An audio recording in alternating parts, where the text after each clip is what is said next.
त्याच्या आधी जेव्हा मला विचारलं होतं तेव्हा मी म्हणायची की नाही, मला इंटरेस्ट नाही आहे फिल्म इंडस्ट्रीमध्ये. बाकीच्या गोष्टी नंतर कर किंवा बाजूला ठेवणं होतं, चांगल्या घरातल्या मुली नाही करत असं होतं. बाबा आमचे म्हणायचे की नाही, हिला ही सिंगर होणार तर हिला फिल्म इंडस्ट्रीमध्ये म्हणजे हिला गाणी दे. इंडस्ट्रीमध्ये लताबाई आणि आशाबाई सारख्या सिंगर्स असताना हिला कुठे मी काही शिकलेलं नाही, हिला कुठे मी उभी करू. लताजी किंवा आशाजी जी हा प्रकार कमीच येतो म्हणजे ऐकायला त्यांच्याकडनं. नाव you hear Lata and Asha, ते चमत्कारिक वाटतं ते.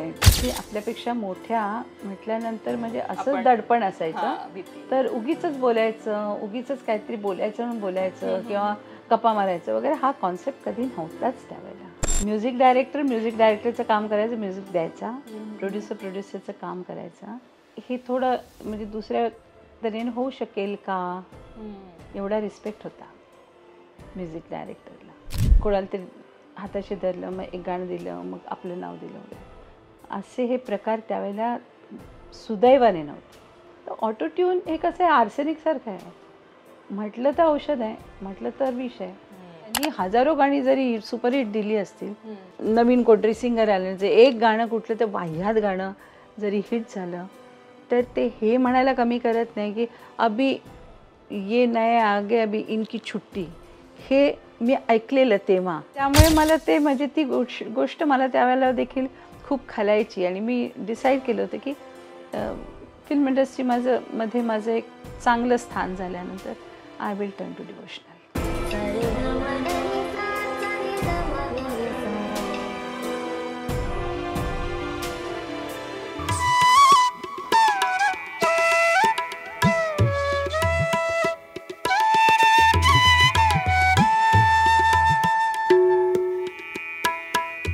नमस्कार, मी प्रणाली मोरे. लोकमत फिल्मीच्या नो फिल्टर शोमध्ये आज आपण भेटणार आहोत कुणाला, तर त्यांचं वर्णन, मी त्यांची खूप मोठी फॅन आहे, कारण त्यांचं गोड बोलणं, गोड हसणं, गोड दिसणं असं सगळं कॉम्बिनेशन आहे. आणि अशा आपल्या सगळ्यांच्या लाडक्या अनुराधाजी पौडवाल, पद्मश्री अनुराधाजी पौडवाल, आणि मला खूप मस्त वाटतंय. पण मला जेव्हा तुमच्या मुलाखतीच्या निमित्ताने जेव्हा मी रिसर्च केला की अनुराधा पौडवाल माहिती आहेत, पण अलका नाडकर्णी हे नाव आधीचं हे आम्हाला फार जणांना माहीत नव्हतं, आत्ताच्या मुलांना. ते पण आम्ही मुलाखतीच्या निमित्ताने रिसर्च करतो.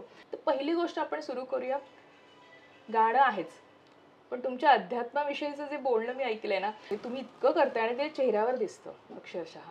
तर मला त्याविषयी तुमच्याकडनं ऐकायला आवडेल की कशा काय वळलात तुम्ही अध्यात्माकडे आणि कसं काय?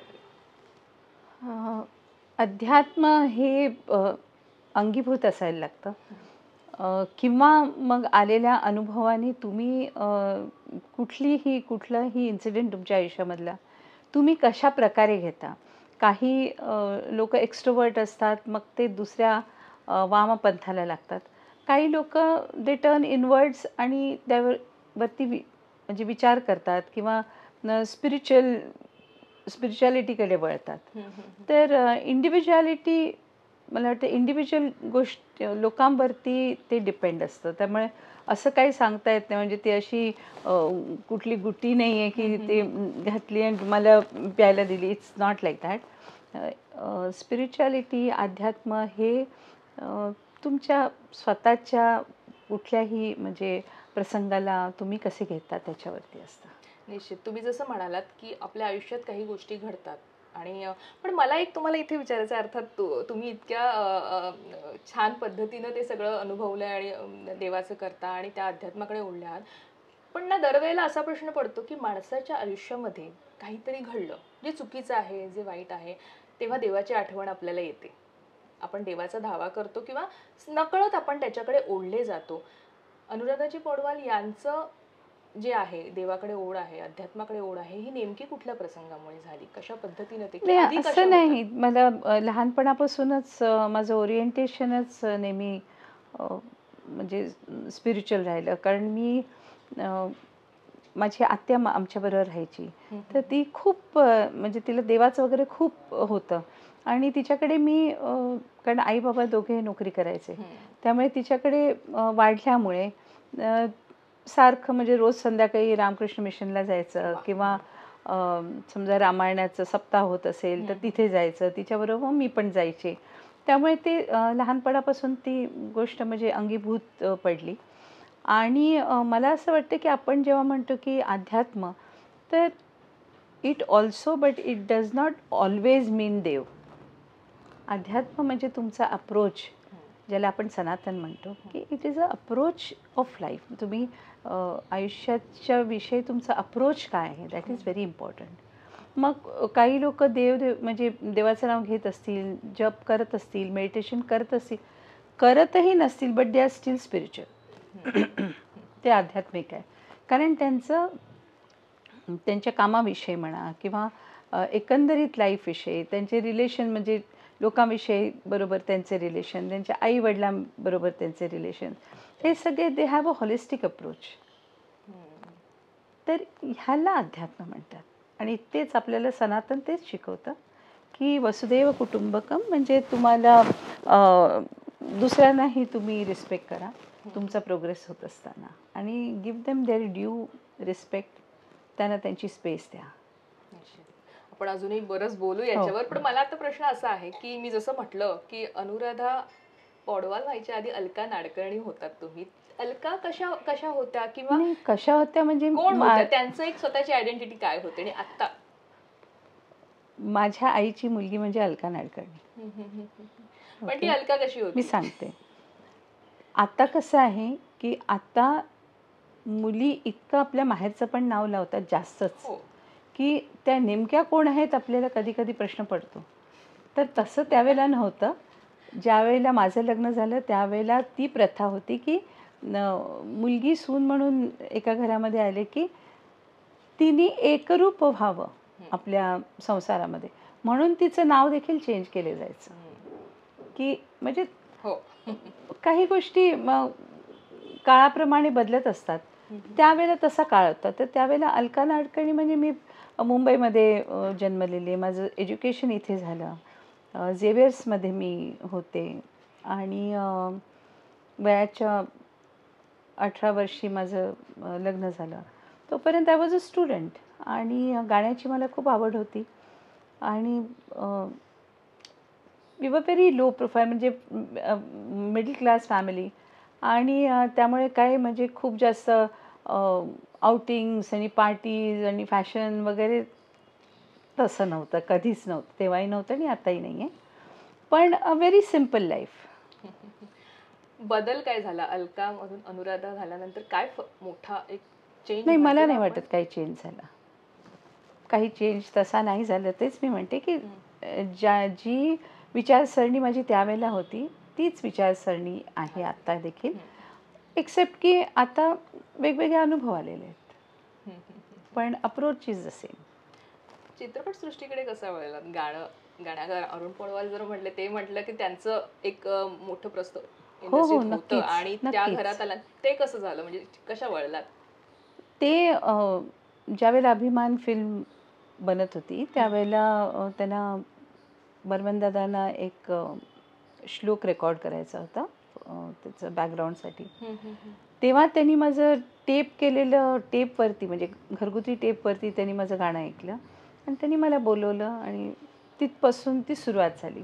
त्याच्यानंतर मग ते ऐकून जयदेवजींनी बोलवलं, कल्याणजीबाईंनी बोलवलं, लक्ष्मीकांत प्यारलेजींनी बोलवलं. असं ते one thing led to another. आणि अरुण सरांची गाठ कशी पडली होती? ती कशी भेट घडून आली?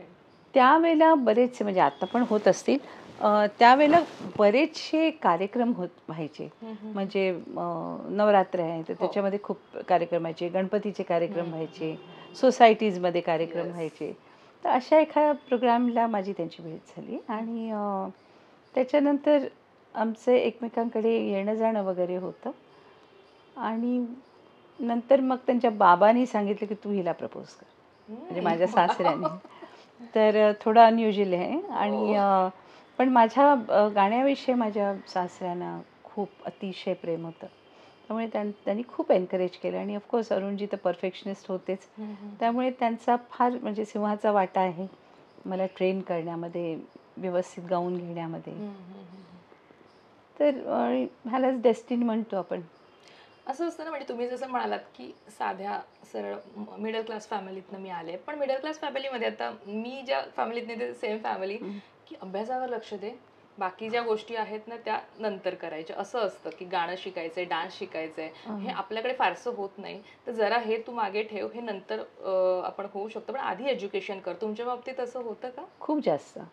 म्हणजे बाकीच्या गोष्टी नंतर कर किंवा बाजूला ठेव नव्हतं. करायचंच चांगल्या घरातल्या मुली नाही करत असं होतं. त्यामुळे एज्युकेशनला खूप ऑफकोर्स खूपच महत्त्व होतं. आणि त्यावेळेला तसं नव्हतं ना. आज इतकं टाईम, एवढी बदललेलं आहे टाईम आता, की प्रत्येक घरांमधनं तुम्ही बघाल तर 4-5 लोक तर कुठल्या तरी चॅनलमध्ये तरी असतात, कोण कॅमेरामन तरी असतो, कोण लाईटमन तरी असतो, कोण काहीतरी असतो. त्यामुळे प्रत्येक घरामधनं, म्हणजे आता आजकाल ते अप्रूप राहिलेलं नाही आहे की अरे फिल्म इंडस्ट्री किंवा हे गातात. प्रत्येकच फॅमिलीमध्ये आता आर्टिस्ट असतात आणि कम सोशल मीडिया, ते म्हणजे आर्टिस्ट नाही आहेत आणि जे गात नाहीत ते पण गातात. हो. त्यामुळे ते खूपच चेंज झालेलं आहे. निश्चित. पण मग जेव्हा तसं वातावरण नव्हतं, मग तेव्हा गाणं शिकणं झालं की कधी नाही शिकलात गाणं? नाही नाही गाणं शिकणं झालं नाही. कारण त्यावेळेला मी म्हटल्याप्रमाणे खूप एम्फसिस शिक्षणावरती होता. पण नंतर ज्यावेळेला मला रेकॉर्डिंग्स वगैरे मिळायला लागले, त्याच्यानंतर मग मी खूप जास्त म्हणजे रियाज करायला लागले आणि सारखंच I use to be into music. आणि त्यावेळेला मग पंडित जसराजजींकडे मला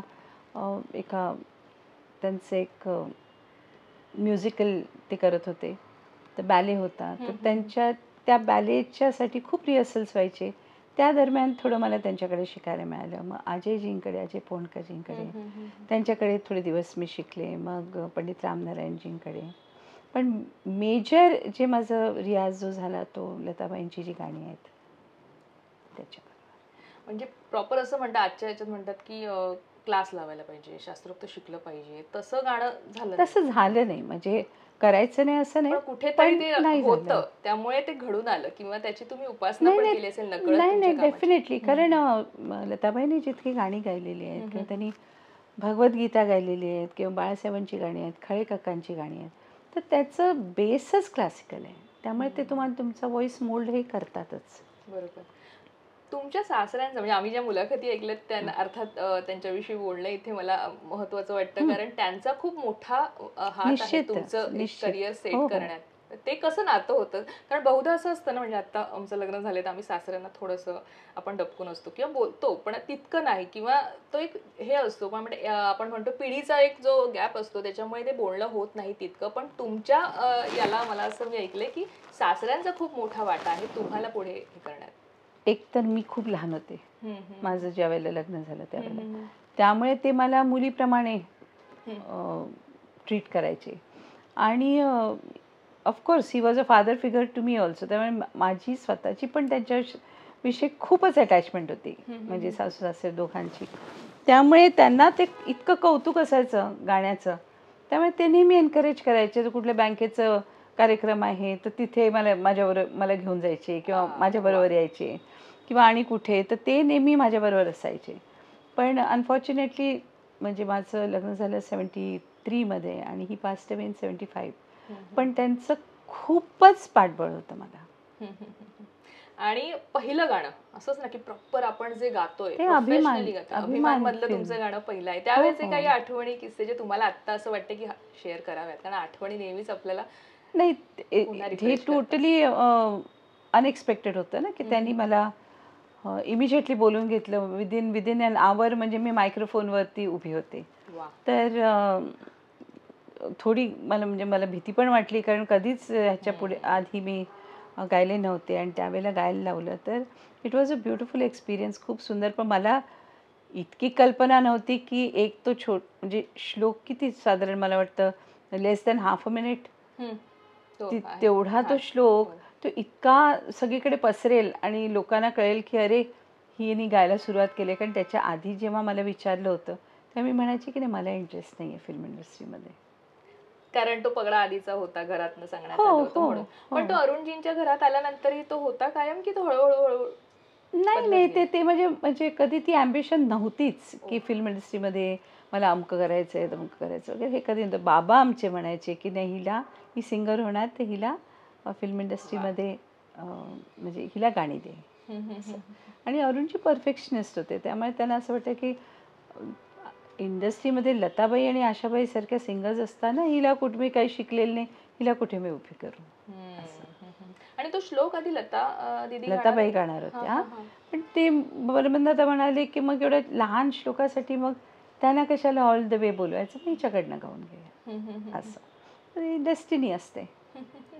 पण असं बोलतात की म्हणजे अर्थात आता आमच्या पिढीलाही तसं वाटतं की ते खूप साम्य वाटतं तुमच्या आवाजात आणि लता दीदींच्या आवाजात. कळत नाही पटकन जेव्हा आपण ते गाणं, जुनं गाणं ओपन करून बघत नाही याचं सिंगर कोण आहे आणि गायलं कोण आहे. कारण बऱ्याचसा आत्ताच्या आमच्या रिसर्चमध्ये पण तोच हे झाला की आम्हाला ते सर्च करावं लागलं. आवाजावरनं नेमकं कळत नव्हतं की नेमकं कोणी गायलं. आणि बरीचशी गाणी जी भास केला की लता दीदींनी गायली आहेत तिथे तुम्ही गायलेली होती. तर ते जे साम्य होतं याबाबत कधी बोलणं झालंय लता दीदींसोबत तुमचं असं या विषयी? लताबाईंबरोबर मुळीच नाही. किंवा त्या कधी म्हणाल्यात समोर ना अनुराधा? नाही, कधीच नाही. कधीच नाही. मला असं वाटतं आयुष्यामध्ये 3-4 वेळेला फक्त मी भेटले त्यांना, जास्त भेटले नाही. आणि आज जसं आर्टिस्टमध्ये म्हणजे तो एज गॅप वगैरे हा प्रकार राहिलेलाच नाही आहे. ते आपल्यापेक्षा चौपट वय जरी असलं तरी ते आपल्याच वयाचे असल्यासारखे बोलतात, हे मला थोडंसं विचित्र वाटतं. म्हणजे मी बघते कितीतरी लहान लहान मुलं किंवा यंगस्टर्स आहेत, तर ते लताजी किंवा आशाजी जी हा प्रकार कमीच येतो म्हणजे ऐकायला त्यांच्याकडनं. नाही, लता मंगेशकर पण नाही. अँड नाव you hear Lata and Asha, ते चमत्कारिक वाटतं ते. तर पण आय थिंक म्हणजे ते जसं कल्चरमध्ये फरक पडत जातो. तुम्ही जसं म्हणालात की पूर्ण आयुष्यामध्ये मी 4 वेळा लता मंगेशकर यांना भेटले आहे. तेव्हा काय नेमकं बोलणं झालं किंवा तेव्हा कधी तुमची म्हणजे असं आपण मग करतो ना एकमेकांची? तेच सांगते मी की असं बसून गप्पा मारण्याचं वगैरे तेव्हा तो कॉन्सेप्टच नव्हता. ते आपल्यापेक्षा मोठ्या म्हटल्यानंतर म्हणजे असंच दडपण असायचं. तर उगीच बोलायचं, उगीच काहीतरी बोलायचं म्हणून बोलायचं किंवा गप्पा मारायचं वगैरे, हा कॉन्सेप्ट कधी नव्हताच त्यावेळेला. एक तुमचं गाणं आहे जे आजही इतकी तुम्ही गाणी गायली आहेत ना आणि ती सगळीच छान आहेत, आपल्याला कुठे त्या जगात नेऊन सोडतात. त्यातलं एक गाणं, मला तो सिनेमाही तितका सुपरहिट ठरला, निशाणा तुला दिसला ना. हे जे गाणं आहे हे आजही ह्याच्यावर लोकांचे पाय थिरकतात. आजही बऱ्याच कार्यक्रमांमधनं आम्ही ते परफॉर्म करताना ऐकतो कुणीतरी, पण आणि कुणीतरी त्याच्यावर नृत्य करताना ऐकतो. तर हे जे गाणं आहे या गाण्याने तुम्हाला काय दिलं आणि त्यानंतर काही नाही, ते पॉप्युलर खूप, ते गाणं खूप पॉप्युलर झालेलं आहे. इनफॅक्ट अनिल अरुणची सगळीच गाणी खूप पॉप्युलर आहेत. पण कुठली गाणी म्हणजे आजकाल सोशल मीडियामध्ये एखादं ट्रेंड व्हायला लागलं की तेच ट्रेंड होतं आणि खूप लोक त्याच्यावरती रील्स वगैरे बनवतात. मग ते फिमेल गाणं असलं तरी एक 20, मी आता परवाच बघत होते, 20-25 तरुण म्हणजे यंगस्टर्स, ते 20 म्हणजे पुरुष, तर ते 20-25 लोक निशाणावरती गात होते, म्हणजे बॉय. तो रील व्हायरल झाला होता. हो. तर आता सगळंच चेंज झालेलं आहे.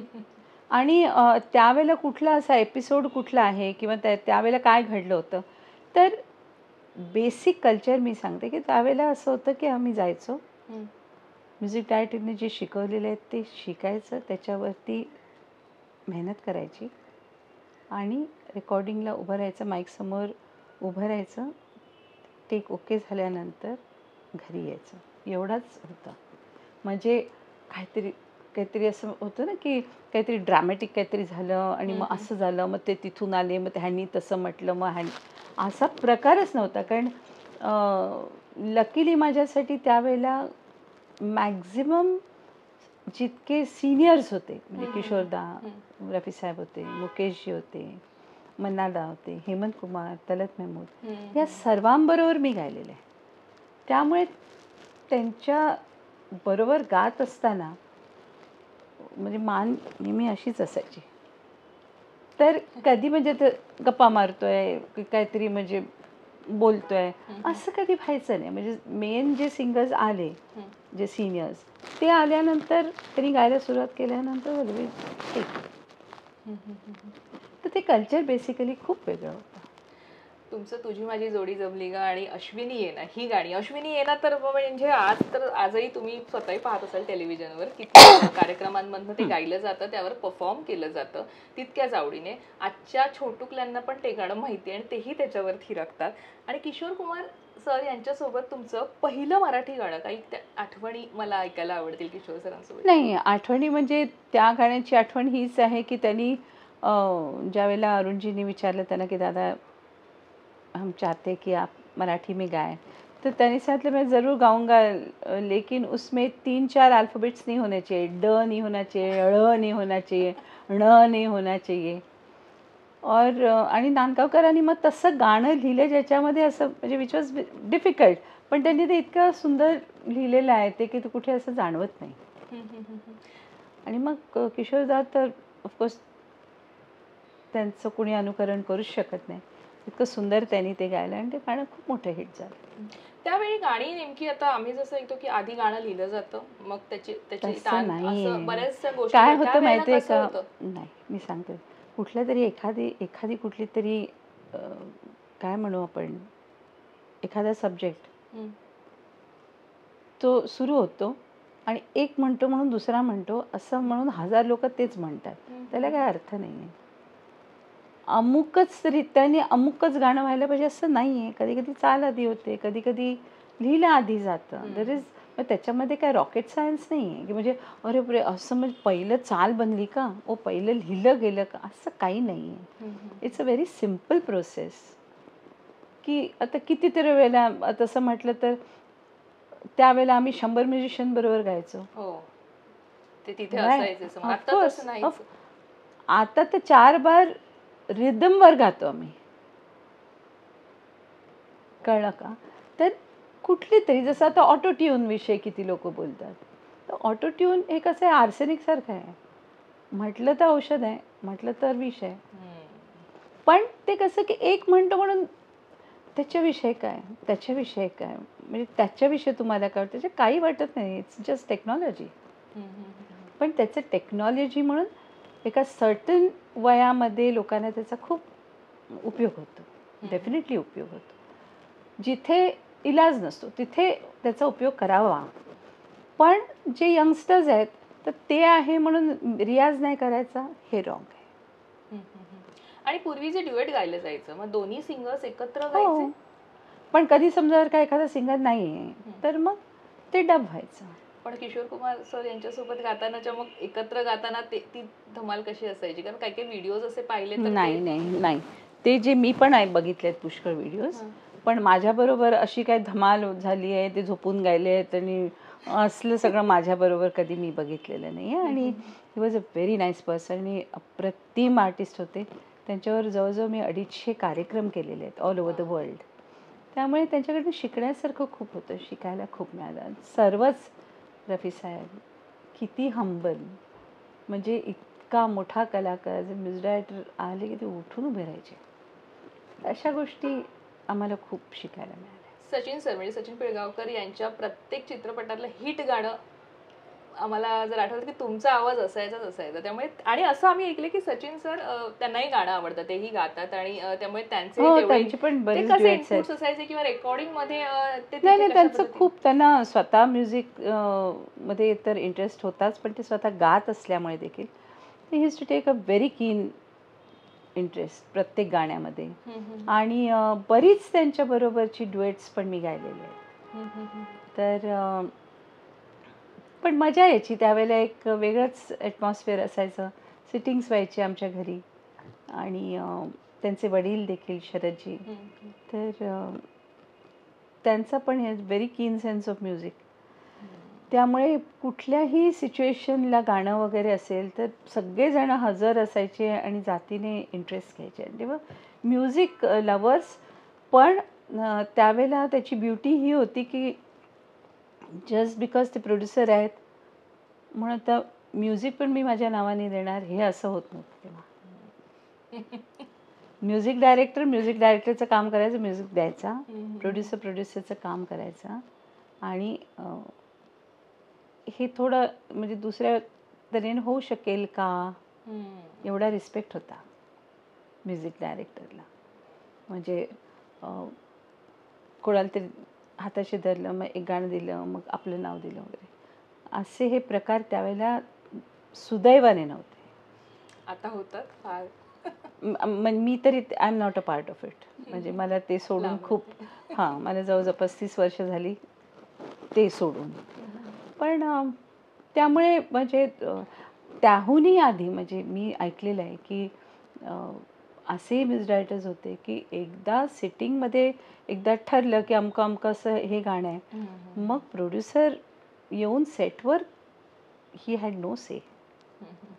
मग मग music director was a king.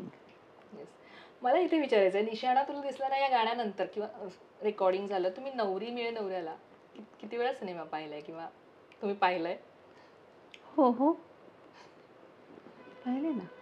म्हणजे सिनेमा गाणं आपलं गाणं आपण पडद्यावर कसं चित्रित झालं हे जेव्हा पाहतो नाही ते तर हो, पण सगळीच फिल्म्स बघितले. पण तुमच्या इथे एका मुलाखतीत मी असं ऐकलंय की फिल्म्स फार तुम्ही पाहिल्या नव्हत्या, आधी पाहायचं नाहीत किंवा त्याच्यापासून थोडं लांब होतात, असं काही आहे? नाही फिल्म्स पाहायचं हो हो. फक्त त्या त्यावेळेला खूप इंडस्ट्रीमध्ये. अलीकडे नाही बघत मी, पण त्यावेळेला तर ऑफकोर्स बघायचंच, कारण त्यावेळेला खूप गाणी असायची ना. आणि अनिल अरुणची स्पेशली जी फिल्म्स ज्याला म्युझिक असायचं ते तर ते कित्येक वेळेला बघितलं जायचं, कारण त्याचं प्रीमियर असायचं, मग त्याच्या आधी 3-4 वेळेला बघितलं जायचं. त्यामुळे तो एक कालखंड वेगळाच होता. बरं, एक होतं असं आणखीन एक आहे माझ्याकडे, आशा भोसले ज्या आहेत आपल्या आशाजी भोसले, त्यांच्याबरोबर तुम्हाला ड्युएट गायची संधी खूप वर्षापासून मला वाटतं तुमच्या सासऱ्यांचं ते स्वप्न होतं, आणि ते कसं काय पूर्ण झालं, कसं सगळं जुळून आलं ते? मग आशाताईंबरोबर, कारण आशाताई आमच्या म्हणजे घरामध्ये लाडक्या, कारण बाबांच्या आणि खूपच लाडक्या होत्या, कारण आशाताईंबरोबर अरुणजींनी खूप प्रोग्राम्स केलेले, त्यामुळे एक आत्मीयता असते ना. तर त्यांना का माहीत नाही, त्यांच्या मनामध्ये असायचं की नाही हिचं एक गाणं तरी ड्युएट व्हावं. आणि अरुणजींना वाटायचं की नाही इतकी मोठी गायिका आणि तिथे, म्हणजे तेव्हा तो कॉन्सेप्ट नव्हता अहो माझी बायको पण गाते, ते नव्हतं. म्हणजे आता तर आपण प्रत्येक तिसऱ्या माणसाला तसं आपण बघतो ना. हो हो, फॅमिली असते. तसं असतं ना. अहो ही अगदी लताबाईंसारखं, अहो माझी मुलगी अगदी लताबाईंसारखं करते, हे आपण खूप ऐकतो. त्यावेळेला तसं नव्हतं. त्यावेळेला हे होतं की नाही तू शिकलेली नाही तर मी तिला त्यांच्यावर उभी पण करू शकत नाही, हा म्हणजे असं होतं त्यावेळेला.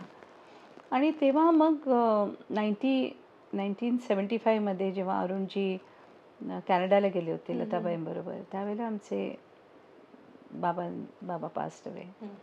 आणि त्यावेळेला हृदयनाथजींनी मला फोन केला होता की असं असं अमुक अमुक तारखेला गाणं आहे ते करायचं. म्हटलं मी येऊ शकत नाही, कारण त्यावेळेला बाबांचं आमच्या 13वं होतं. ते त्यांना माहीत नव्हतं, कारण कसं आमच्या घरीच फोन नव्हता, तर त्यांना कोणाला कॉन्टॅक्ट करायचं वगैरे तसं हे नव्हतं. तेव्हा ते म्हणाले की मी डेट पण चेंज करू शकत नाही, आशाबाईंबरोबर ड्युएट आहे. आय वॉज शॉक्ड की. तर मग माझ्या सासूबाईंनी मला विचारलं, म्हणाले की कोणाचा फोन होता, तू काय म्हटलं? म्हटलं आई मी जाऊ शकत नाही, कारण बाबांचं 13वं आहे. तर म्हणे नाही तुला गेलं पाहिजे, कारण त्यांची इच्छा होती. आणि मग तसं ते गाणं झालं आला आला वारा. वा, आणि आमच्या सगळ्यांचं आवडतं गाणं आहे ते. हो, आणि ते खूप पॉप्युलर पण झालं. आणि आज पण म्हणजे लोकांनी त्याला भरभरून प्रेम दिलं. आजही ते तितकंच मला वाटतं ताजं आहे गाणं, म्हणजे ते.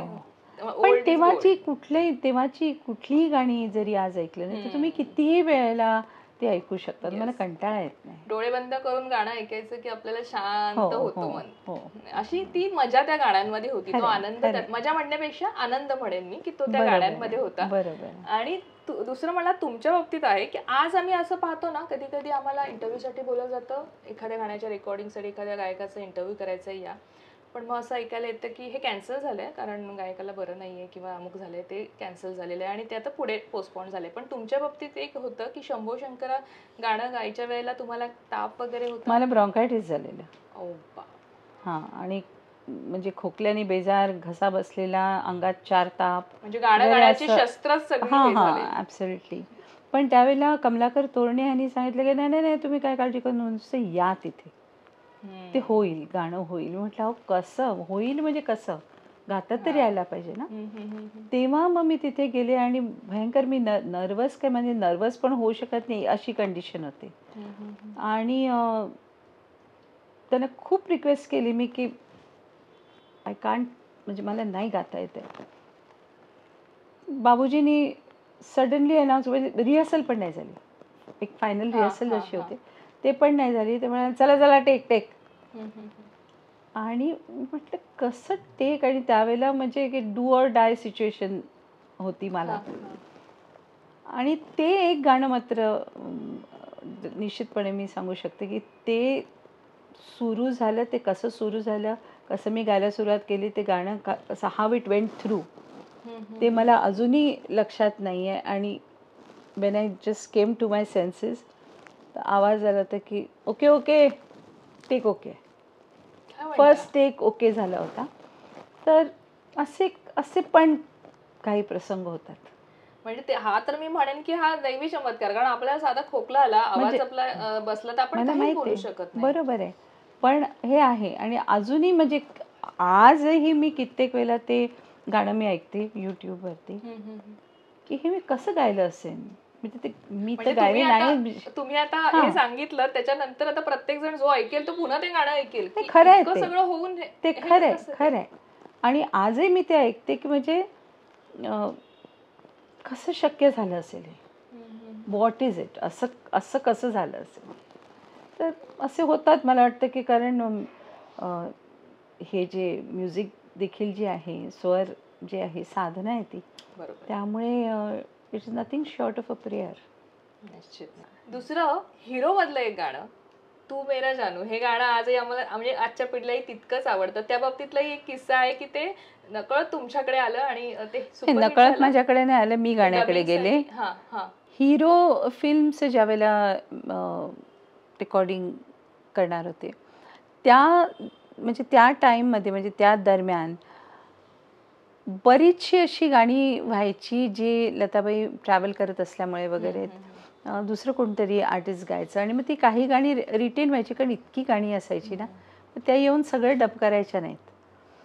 तर बरीचशी अशी गाणी रिटेन पण व्हायची. आणि तसंच कारण ह्याच्या आधी मला एकदा लक्ष्मीजींनी विचारलं होतं की तुम्ही गाल का डबिंगसाठी, तर मी म्हटलं होतं की नाही, कारण नाहीतर मग ते एक डबिंग आर्टिस्ट म्हणूनच तो छाप पडतो. तर ज्या वेळेला हिरोचं गाणं रेकॉर्ड करणार होते त्यावेळेला मला असं मनात आलं की जर का आपण गायलं तर at least we are giving 50% chance ते गाणं राहण्याचं. तर why not give it a try. म्हणून मी त्यांना सांगितलं, मी म्हटलं की मला आवडेल हे ट्राय करायला. ते म्हणाले ठीक आहे. आणि त्यांनी शिकवलं गाणं, ते रेकॉर्डिंग झालं. आणि मग संध्याकाळी ज्या वेळेला त्यांनी ते ऐकलं तर सर्वांनी म्हटलं की नवीन ॲक्टर आहे, नवीन ॲक्ट्रेस आहे, तर नवीन ॲक्टरसाठी नवीन व्हॉईस घेतल्या मनोहर दास, तर मग फिमेल पण हेच रिटेन करा. म्हणून ते गाणं रिटेन झालं, तू मेरा जानू आहे. सिमिलरली डिंग डॉंग जे गाणं होतं ते पण तसंच 2 दिवसांनी ते झालं, ते पण तसंच रिटेन झालं. तर कधी कधी destiny plays a very big role.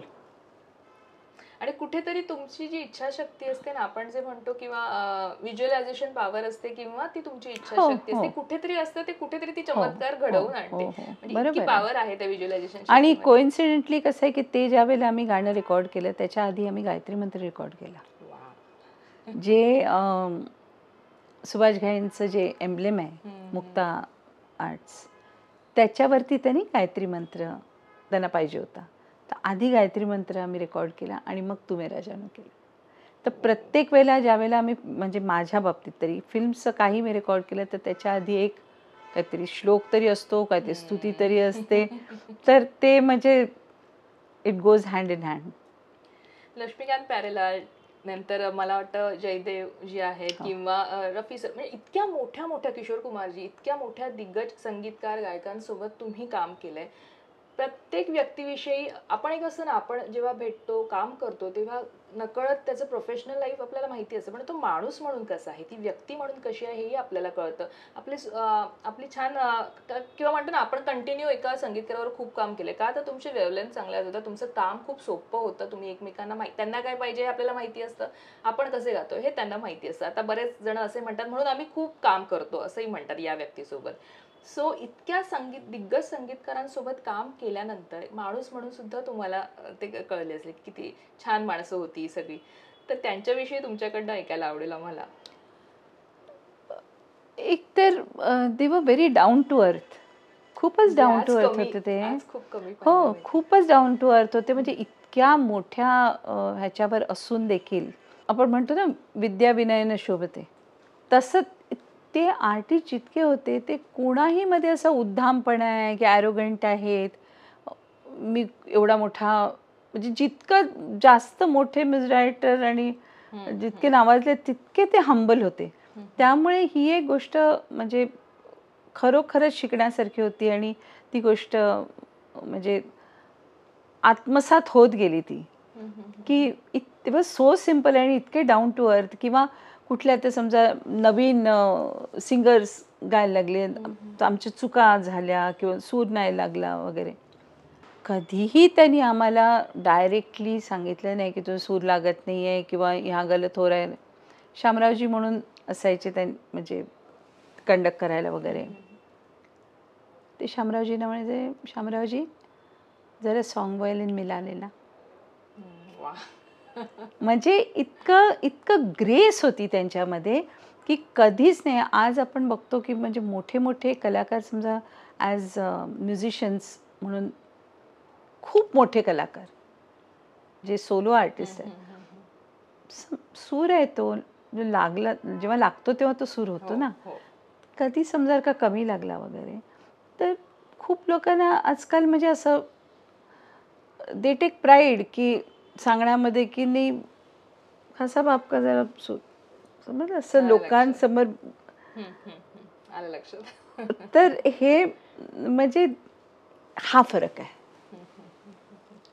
निश्चित. म्हणजे की चार लोकांमध्ये तुम्ही एका दिग्गज माणसांना सांगता की तुमचा सूर लागत नाही, तर it just shows your culture.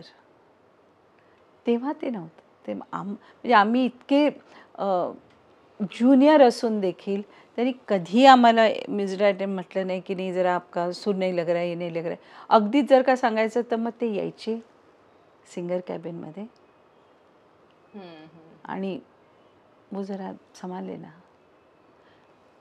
आम्हाला तरी नाहीच, ते सॉन्ग व्हायलिनला सांगायचे किशोर जरा देख लेना, वो तुम्हारी लाईन देख लेना, असं.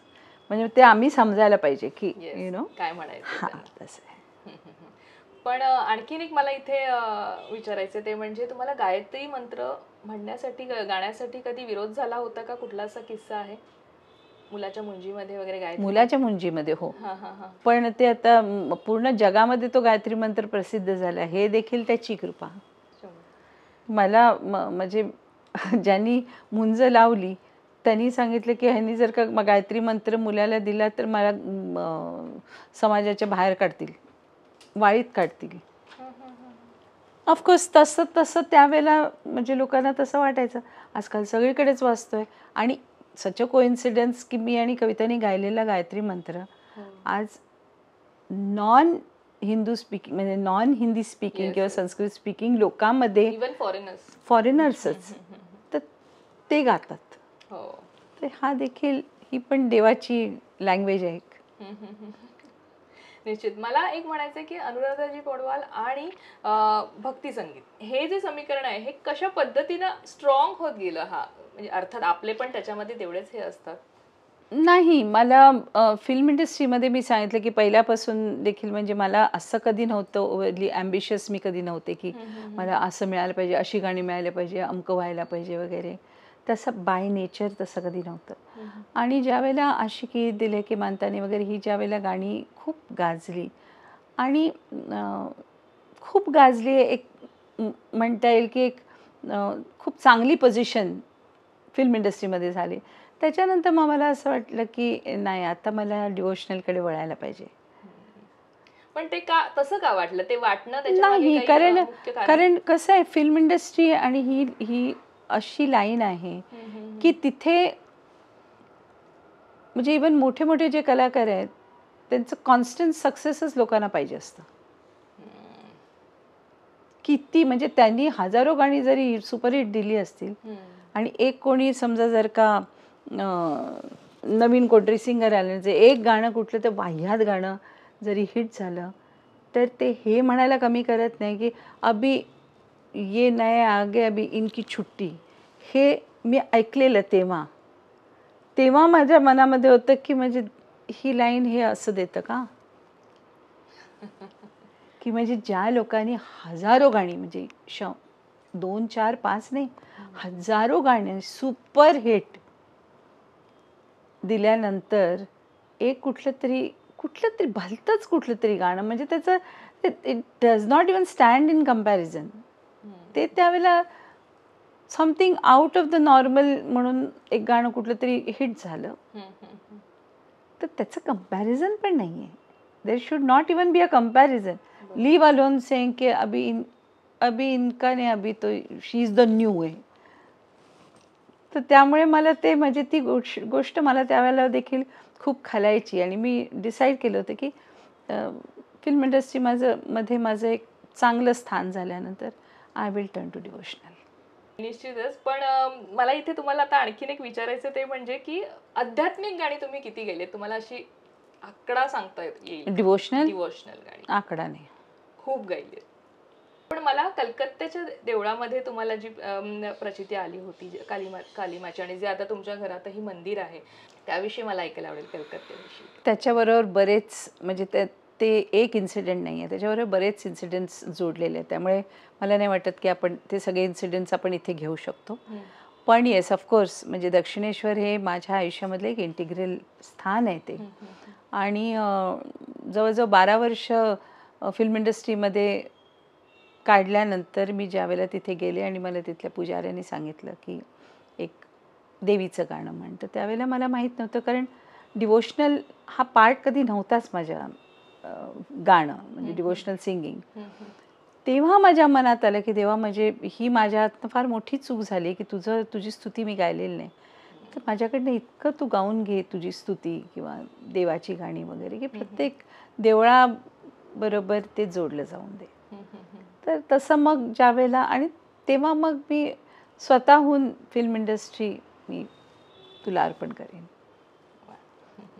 तर त्याच्यानंतर मग तसं घडलं आणि आय वॉज हॅपी. कारण ह्याला फिल्म इंडस्ट्रीचं आणि सक्सेस झाला ह्याला काही अंत नाही आहे. तुम्ही किती हिट गाणी दिली तरी ते अजून और नया क्या असे अजूनही लोक विचारतात. खरंच? हां सगळ्यांनाच विचारतात, मलाच असं नाही सगळ्यांनाच विचारतात. बापरे. आणि फक्त असेही आर्टिस्ट आहेत की मी बघितले की जस्ट बिकॉज ऑडियन्स विचारतो और आजकाल नया क्या कर रहे हैं आप, म्हणून ते करत जातात नवीन नवीन काय, पण त्याला काय एंड आहे का? There is no end to it. त्यामुळे कुठेतरी सॅटिस्फॅक्शनचं काहीतरी आपल्याला व्याख्या काहीतरी मोजमाप आपल्याला स्वतःला ठरवायला लागतं. आणि कारण लोकांना प्रूव्ह करायला रोज माणूस एव्हरेस्ट नाही चढू शकत. बरोबर. ज्या वेळेला टाइम होतं त्यावेळेला तुम्ही चढून दाखवलं ते आयुष्यभर पुरतं आहे ना. टी सिरीज आणि तुमचं म्हणजे खूप गाणी गायली टी सिरीज सोबत, ती एंट्री कशी झालेली टी सिरीज मध्ये? ते मी अजित कडकडेंच्या एका मला वाटतं दत्ताची पालखी का एक कुठलं तरी अल्बम होतं ज्याच्यामध्ये मी गायलेले नव्हते पण मला ॲज अ चीफ गेस्ट बोलवलं होतं त्यांनी. तेव्हा मग बाबूजींनी मला सांगितलं की आप भी हमारे लिए कुछ करिए, कारण ती नवीन कंपनी होती. आणि मग त्यांना मी सांगितलं कल मैं सप्तशती कर रही हूँ, तर मग ती त्यांनी रिलीज केली. मग त्याच्यानंतर मग मनाचे श्लोक, मग आणखीन दत्ताची पालखी वगैरे अशी स्वामींची गाणी असं करून हळूहळू मग तिथे. आणि त्यांचं कसं झालं की व्हिडिओ पण असल्या कारणाने ऑडिओ व्हिज्युअलचं बेनिफिट मिळालं. त्यामुळे ही जितकी गाणी आपण आजपर्यंत चॅनलवरती किंवा बऱ्याचशा चॅनल्समध्ये म्हणजे संस्कार TV आहे किंवा आस्था चॅनल आहे त्याच्यामध्ये वगैरे आपण जे ऐकतो ते त्यावेळेला घेतलेली मेहनत आहे ती. गुलशन कुमार सर व्यक्ती म्हणून कसे होते त्या म्हणजे त्या अतिशय devoted, very very devoted to his work. आणि इतकं त्यांचं डिवोशन होतं की म्हणजे इट वेंट टू एका दैवी लेवलला ते गेलं होतं. कारण त्यांचं विजन 20-30 वर्ष पुढचं ते बघू शकत होते की असा वेळ, अशी वेळ येणार आहे, असा काळ येणार आहे, म्युझिकमध्ये असं होणार आहे. तर हे मला वाटतं की त्याला, आणि ते म्हणायचे की मैं कुछ सीख के नहीं आया हूँ, लेकिन अगर कोई आदमी किसी भी सब्जेक्ट में अगर डिवोटेड है तो अपने आप यूनिवर्स से उसको नॉलेज आता है. तर त्यामुळे ही was a very devoted, very आणि व्हेरी जेन्युइन पर्सन. प्रत्येक म्हणजे त्यांनी जितके सिंगर्स, कुमार शानू आहे, अदर दॅन मी, कुमार शानू आहे, उदित नारायण आहेत, आनंद मिलिंद आहेत, अनु मलिक आहे, नदीम श्रवण आहेत, ह्या सगळ्या लोकांना त्यांनी खूपच वरती आणलं. म्हणजे त्यावेळेला म्युझिक चेंज झालं आणि ते गेल्यानंतर देखील म्युझिक चेंज झालं. पण खूप मोठी पोकळी होती. त्यांचं जाणं किती त्रासदायक होतं म्युझिक इंडस्ट्रीला त्यावेळेला. अजूनपर्यंत त्रासदायक आहे ना.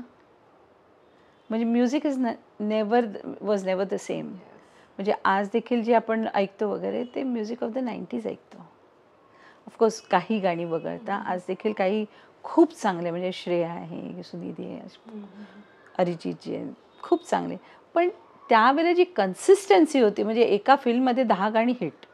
हो हे बरोबर आहे. हे आम्ही अनुभवतोय, आजही पाहतोय तेव्हा. आणि आज देखील रिमिक्सेस बनतात ते 90sच्या गाण्याचेच रिमिक्सेस बनतात. म्हणजे कधी कधी असं म्हटलं जातं की चांगल्या गाण्याची वाट लावली जाते, असे काय करणार. बरं, आशिकी तुमच्या आयुष्यातला आणखीन एक माइलस्टोन, बरेच आहेत पण त्यातला एक हा माइलस्टोन. त्यामुळे आशिकीचा प्रवास तुमच्याकडनं ऐकायला आवडेल, कारण आजही ती गाणी तितकीच आम्हाला मेस्मराईज. आशिकीच्या वेळेला आम्ही नदीम श्रवणी वगैरे आम्ही 27 गाणी रेकॉर्ड केली होती. म्हणजे आम्ही लाईक अ लायब्ररी आम्ही ती करत गेलो. आणि मग ती गाणी महेशजीने ऐकवली, मग त्यांनी त्याच्यावरती फिल्म्स बनवली, 3-4 फिल्म्स बनवली. आशिकी, दिले के मानता नहीं, सडक, साथी, ती सगळी गाणी त्याच्यामध्ये गेली. तर त्याच्यामध्ये of course Aashiqui was a major hit.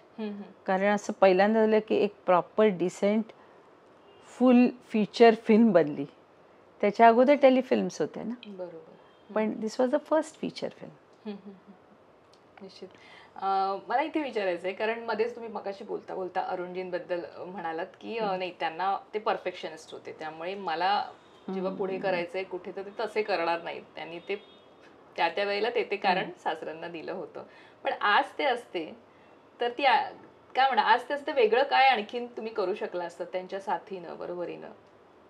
किती कमी जाणवते. आज ते असते तर हे मी करू शकले असते, आम्ही दोघं मिळून हे केलं असतं. तसं म्हणजे हे प्रोफेशनली बोलते मी, म्हणजे म्युझिक ओरिएंटेड. मला पर्सनली मला असं वाटतं की he would be very sad.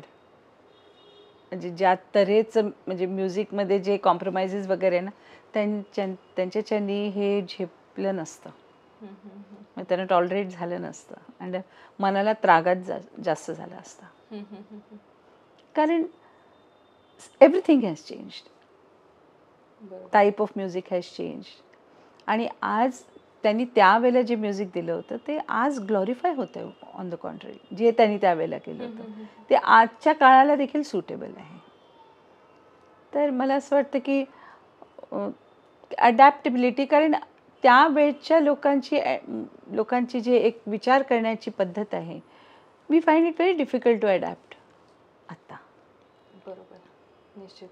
मला इथे मगाशी बोलता बोलता मी म्हटलं की तुम्हा सगळ्यांनाही सांगते की अनुराधाजींच्या घरामध्ये मंदिर आहे. आणि असं असतं ना, देवाचं जवळ असणं आपल्या सगळ्यांनाच आवडतं. आणि मंदिर म्हटल्यावर ते काय, ती भूमी असेल वरची, एक चैतन्य येतं. आणि अर्थात ते पूर्ण वेळ त्या वाईब्स असतात घरात मंदिर असल्यावर. आणि अशा पद्धतीचं हे कसं काय सुचलं की आपल्या घरात एक पूर्ण फ्लोअर आपण कालीमातेचं मंदिर असलं पाहिजे? नाही, तसं असं असलं पाहिजे असं नाही. ते ज्यावेळेला आम्ही जुन्या घरामध्ये गेलो तर त्यावेळेला ती मूर्तीच इतकी मोठी आली, जी ऑर्डर दिलेली, की ते मंदिरासारखंच ठेवावा लागला आम्हाला तो पूर्ण फ्लोअर. कारण कसं होतं की एक घरामध्ये म्हटलं की तुम्ही एका सर्टन साईजची मूर्ती ठेवता, बरोबर. पण ज्यावेळेला ती मूर्ती आता इतकी मोठी ती आपणहून आलेली आहे, तर there is nothing you can do about it. मग ते आपल्या घरामध्ये तिला ठेवण्यापेक्षा तिच्या मंदिरामध्ये आपण राहिलेलं सेफ. सुंदर. निश्चित, म्हणूनच मी म्हटलं की मंदिरात राहण्याला मिळत एक वेगळं चैतन्य. कारण मुंबईमध्ये असं कोण प्लॅन नाही करू शकत. या घरामागचा पण एक किस्सा आहे तुमचा काही? तसे बरेच किस्से आहेत माझ्या आयुष्यामध्ये आणि मला वाटतं की बऱ्याचशा इंटरव्ह्यूजमध्ये हे सगळे किस्से आलेले आहेत, त्यामुळे देर इज नथिंग न्यू. आणि नवीनच जर का काही सांगायचं तर मी म्हणेन की आता आम्ही सध्या we have started works of Shankaracharya आणि सौंदर्यलेरी आम्ही रेकॉर्ड केले. कविता माझी मुलगी ती देखील त्याच्यामध्ये म्हणजे ती देखील मला हेल्प करते आहे. तर लोकांना इंटरेस्ट देखील जागा व्हायला लागल्या ह्याच्यामध्ये. So lot of people are joining. आणि नोव्हेंबरमध्ये आम्ही सामूहिक पठण कंबोडियाला करण्याचा विचार करतो आहे. तर अशा तऱ्हेने doing something what other people are not doing, किंवा जे ऑलरेडी बोललेले आहे किंवा ऑलरेडी जे केलेलं आहे तेच परत परत रिपीट करणं. So it is just repeating it one more time. तर मला असं वाटतं की काहीतरी नवीन करावं. निश्चित, आणि आम्ही उत्सुक आहोत त्याच्यासाठी. एक आणखीन एक तुम्ही अयोध्येतही गेलेला आहात आणि रामाच्या भूमीला आपले पाय लागणं हे देखील हो हो म्हणजे ते आपण म्हणतो ते ज्याच्या ते पुण्य असेल तुम्ही कुठेतरी केलेलं की त्या भूमीकडे तुम्ही चालत जाता किंवा त्या भूमीत जायची तुम्हाला संधी मिळते आणि कुठेतरी देवाच्या मनात असतं की तुम्ही तिथे जावं. तर ते इन्व्हिटेशन जेव्हा तुम्हाला मिळालं होतं तेव्हा काय देवाची खूपच कृपा मी म्हणेन की ज्या वेळेला त्याचं नाही इन्व्हिटेशन तर ऑफकोर्स आपल्या आता सध्या देशामध्ये सुपर VVIP लोक इतके झालेले आहेत की ते इन्व्हिटेशन म्हणजे ते आपल्यापर्यंत येतं की नाही हे पण म्हणजे आपल्याला असं वाटतं की देवा तुझी कृपा असेल तर ते इन्व्हिटेशन येईल.